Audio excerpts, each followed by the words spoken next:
Hello guys, and welcome back to another Cavcast.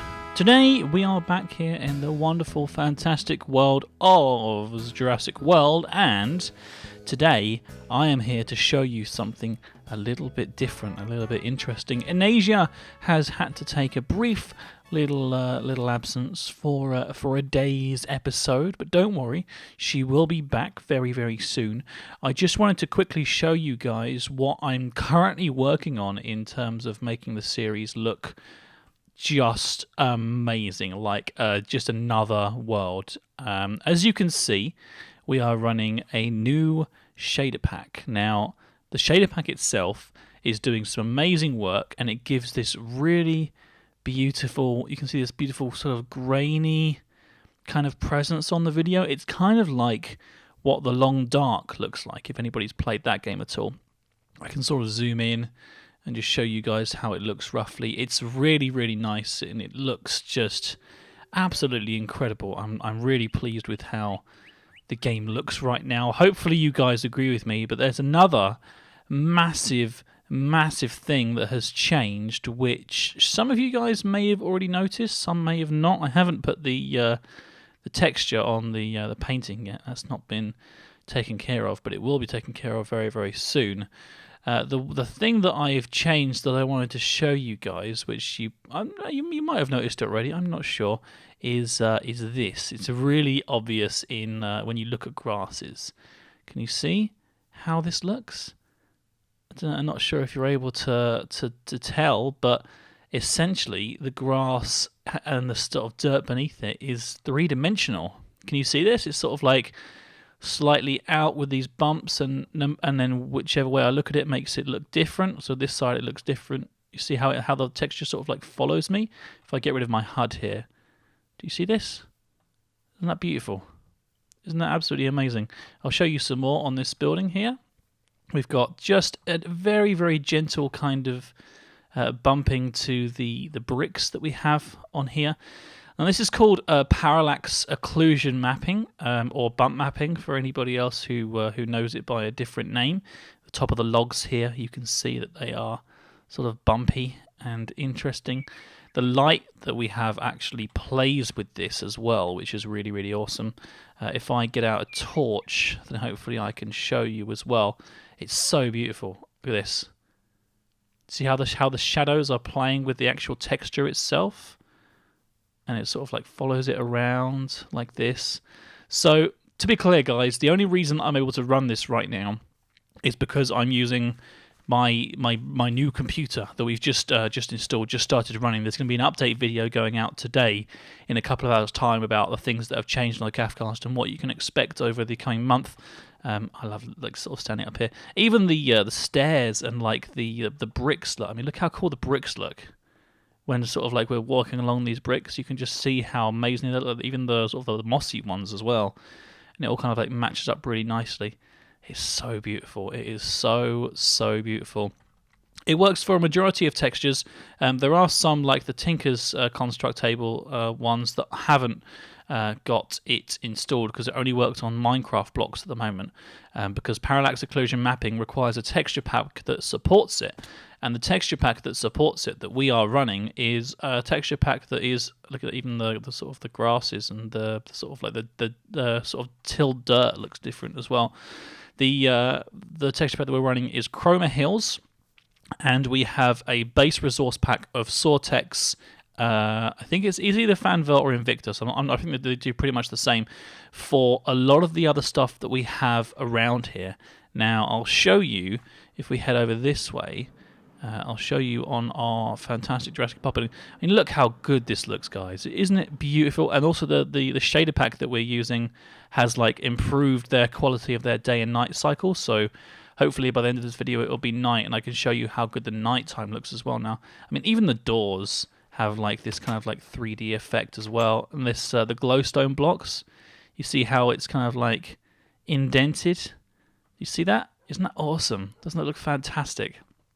The same thing for crafting benches and stations and things like that. Anvils as well. All these glasses as well, you can see are sort of have a depth to them. the panes have a depth to them. So if I'm looking like dead on, it doesn't look like they have any sort of like depth, but then at the side, it looks like they do, and it follows you around. Oh, so beautiful.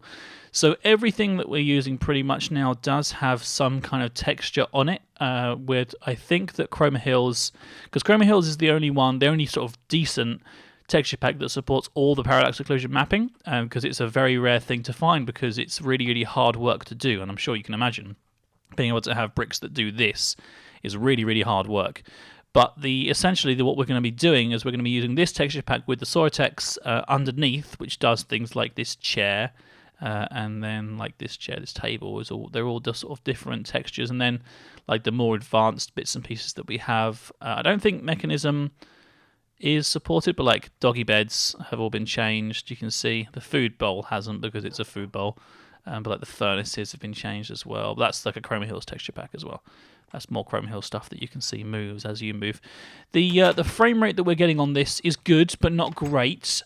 So what I'm going to be doing over the next couple of days is just tweaking it a little bit, giving it some more memory, sort of adjusting it and modifying it as we go. You can see that the used memory is quite high, because I'm only giving it probably quite a limited amount of memory. So we're gonna be changing that. We're gonna be messing with it and making it so that it runs as good as possible. And then once we actually update our graphics card next month, it will run absolutely flawlessly, no questions asked. It will be super incredible, because that's essentially what I think is holding it back right now. Is just my graphics card is the only thing that I've kept from my old computer, and that will be explained as time goes by.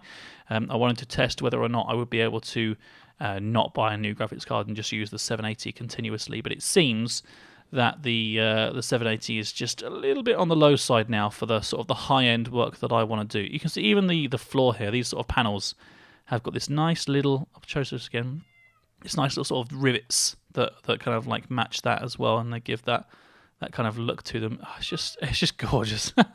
Even the trees, I don't know if you noticed, but the trees have the same kind of sort of ripply effect. Ah, yeah, it's incredible. The whole game just looks like it's a whole new game, as they say. And there's some really subtle ones as well. Like when it rains, you can see the blades of grass have a sort of just ever so slight little bit of bump mapping on them as well. So if you look sort of like this way, you should be able to see that they're actually sort of just ever so slightly changing as I walk past them. And then finally, if we go even just into where we just have stone, just regular straight up stone, it looks kind of like a little bit bumpy as well. Like, see, look at the floor. You see how the floor's just got ever such a very slight little kind of bumpiness to it? So beautiful. So we're going to be doing today, because I know you guys don't want to just sort of see me show off this texture pack for the whole episode. So we're going to be making the weapons that Inasia needs, and also I kind of need a sword, because we've got some Manulian. If you saw the outro to the last video, you should have seen that the smelting was successful, and we got ourselves some Manulian out of the floor, out of what we were doing, which is really, really cool, because it means that we've now got some really nice things to play with, and some ores. I think we've only got like 23 ingots, but like 23 ingots is absolutely fine. Look at this wall. You see, ever so slight little kind of stone modification. Oh, it's so nice. And then we can go look at like some of these ores as well. That's the last thing I want to just quickly show you before we kind of carry on committing to anything else. Some of these ores, like the ones that you can see here, like the tin, the copper, and the biofossil ones, are only kind of like done by Soratex. But this iron here, I'm going to sit down on this here. I'm just going to sort of go over here and look at this one. It's just ever so slightly kind of like coming out of the wall. It just amazes me. It absolutely astounds me. I think that it's witchcraft. I don't know how they do it, but it's beautiful. And it is a resource hog. But never mind. We're doing okay. And I think the game runs fine, actually, like as it is now. So I'm not too worried. Anyway, so let's head over to the smeltery. And I'll just quickly talk to you guys about how this all works. Essentially, what we need to do is we need to make a part builder, build a part, and then use that part and go and get some gold and blah blah blah. It's not like super complicated, but I will give you guys a real quick demonstration before we're done. If we go into the smeltery here, you can see we have 26 ingots of Manulian. I don't know if we have any more of that, so we've got some more cobalt left, but we don't have any of the other stuff because that got all used up with the cobalt mixing with it to make the Manulian, which is great. So we have all those kind of like bits and pieces. Now, as you can see, also it's now nighttime, and you can see how this game now looks in the night is just incredible. Like it's not like super dark over here, so we can sort of roughly see where we're going. We also have the ability to use a torch to kind of light the way a little bit as we go through, but we can. I mean, you can see there's this beautiful kind of like fog in the night, as you can see. This kind of like just on like sort of the frost on the moors kind of thing. Oh, hello, elephant and everybody, all just sort of hanging out over here. But it's just, I love it so much. It's amazing. It's absolutely amazing. I'm going to be spending the whole time that I'm making episodes now, just being like, guys, look how incredible our game now looks. I hope you all agree. Leave me a comment letting me know what you think, whether or not you think we should keep this look. I think personally that it is incredible, and it's really kind of demonstrating what we can do with this game. It's beautiful. See these books here? Do you see them? Do you see the books? How they look a little bit three-dimensional? Yeah, that's right. And the crafting bench as well. You see how this like kind of little tools are like sort of beautiful. Beautiful. We've got some more torches here, which I guess we'll take some more torches. We have iron on us, but what we need to do is we need to make these parts. So what we've got to do is we've got to find the building that has the part builder on it and then bring over the parts that we know that we need. Now to do that, I need like logs for planks and wood and stuff. So we have those things. That's okay. We can do that.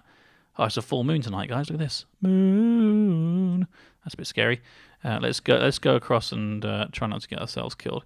More village travel. And I'm here. There we go. Let's sort of like hop out a little bit of that. Oh, all these guys are hanging out, having a good time. Let's see. Right. Okay. So let's have a look inside here. This is kind of cool little building room thing. Oh my god, this might be actually Seri's place. There's like loads of stuff here or something. I'm not sure what all this is. Is there any gold in here? No. Oh, I can't get there. No, it doesn't look like it. We're going to have to probably. What I'll do is I'll show you guys how to make the parts. Then we'll actually pour the gold next time, and I'll do some work off camera to get some bits and pieces. I still have my diamond sword over here, which is good because I'm being attacked by this stupid skeleton who looks like an idiot. You look like an idiot, skeleton. Get out of here. Yeah, that's right. That shows him. Right, there should be some parts in here. It's got all the things that I need, actually. So, tool station. So this is cool. Right, okay, so we've got the tool station, so we can go and we can look and we can say, right, I want to build a pickaxe for an Asia. So I need a pick head, I need a binding, and I need a large handle. Oh, sorry, that's a rod. This one here, the tool rod pattern. So we go in to the patterns that we've got here. We can make our own patterns in this part builder chest, I think. So we could just do that and use that on our own. The stencil table. So you'd have to make you put some paper in there and make some stencils and blah blah.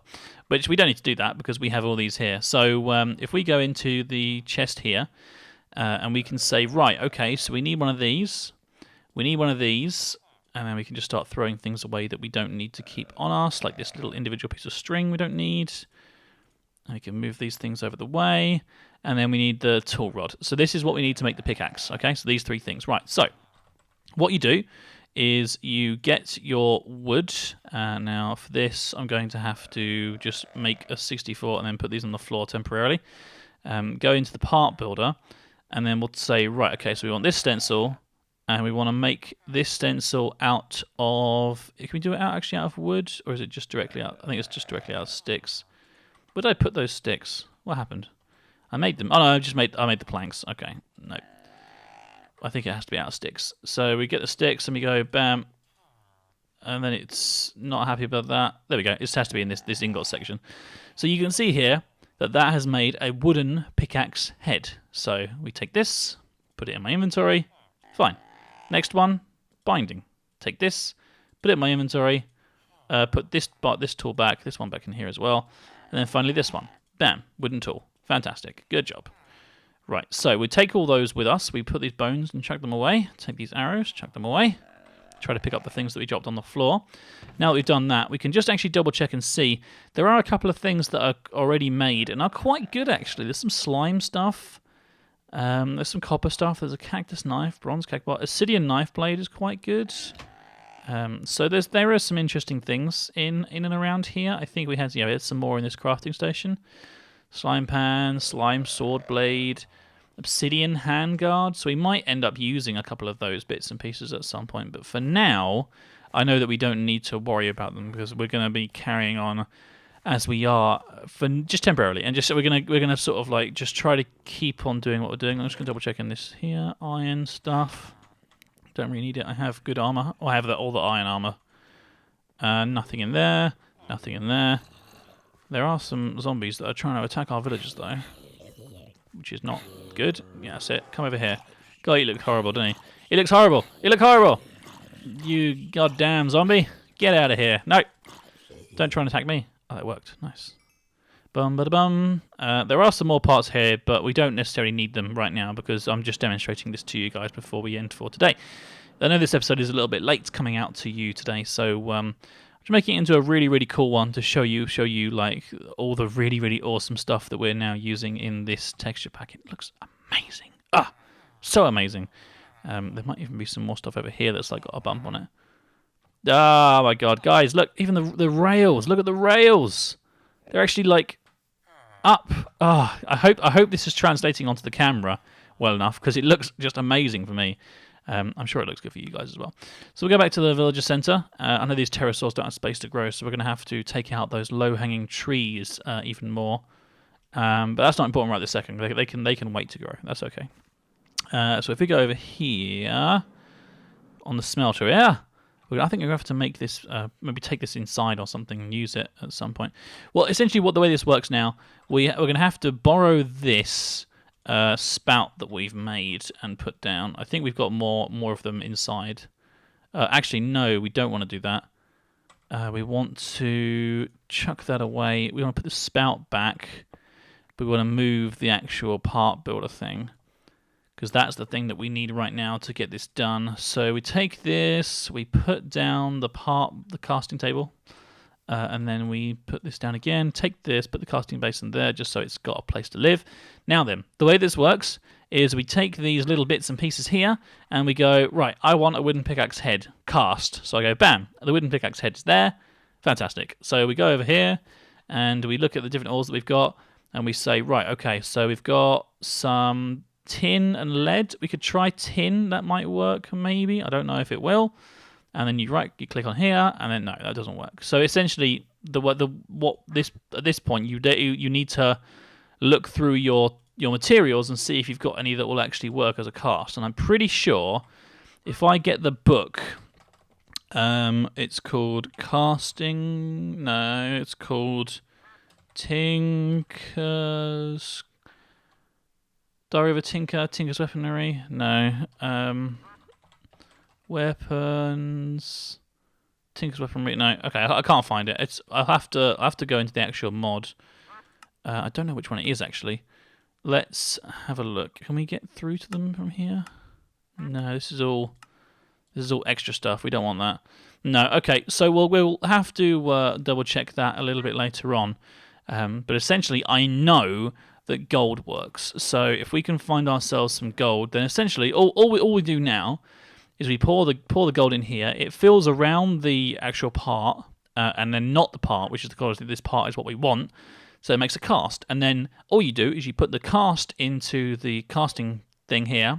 Take this part out like this, and then there's a little hole there in the gold cast or whatever, and then you pour the metal you actually want to make your part out of. And then boom, you have your part, and you can keep on using those casts for as long as you want. So it's all really, really straightforward and works really, really nicely. So yeah, I really like it. I think it's a really cool thing. We might even have to make like one of these little top towers, like our smeltery room. Maybe I'll start working on doing that at some point, and we can take a look at it in more detail. I think that makes sense. But anyway, by the time you see the next episode tomorrow, guys, when it's me and Inasia, and we're working on the exhibit that you have voted for, then we will be back and we will be working really, really hard, and I will make sure that Inasia has some really cool tools and then once she has her tools all sorted out, then we can get to work and start working on an exhibit. So you'll definitely see the conclusion of how Tinker's Construct works next time. But until then, thank you very much for watching today's episode, everybody. It was a nice long 20 minutes one for you, so hopefully you've enjoyed that. Don't forget to like the video if you are enjoying the series, because it always really, really helps us out. Subscribe if you haven't already to get told in emails and stuff when new episodes are coming out, and make sure that you stick around, and we'll see you all tomorrow. Okay, take care, guys. Bye-bye. You've been watching the Cafcast. We hope you have enjoyed the show. Don't forget to check out all of our other videos. Oh, and be sure to subscribe to us if you like what you see. That way I'll know to make more, and that you really like me. So, you've been watching the Cafcast. We hope you have enjoyed the show. Don't forget to check out all of our other videos.